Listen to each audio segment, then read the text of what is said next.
Kaip atrasti idėją, kuri iš tiesų yra verta filmo?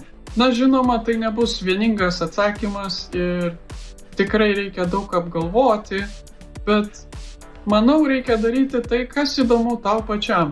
Ir galiu pasidalinti patarimu, kurį gavau iš scenarijaus rašymo dalyko universitete.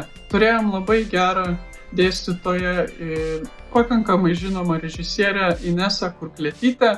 Ir ji pasakė labai paprastai: eikit ir žiūrėkit, kas vyksta aplinkui, ir žiūrėkit, ką galit pamatyti antraštėse, ir galbūt kažkas iš to jūs inspiruos ir galėsit pradėti rašyti scenarijų būtent apie tai.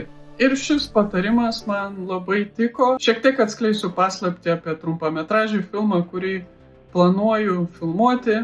Tai buvo straipsnis apie tai, kaip žmonės patiki dirbtiniu intelektu ir galvoja, kad tai yra realus žmogus. Ir įvyksta tokių momentų, kai dirbtinis intelektas tikrai duoda patarimus, kurių tikrai neturėtų duoti. Ir, na, manau tiek.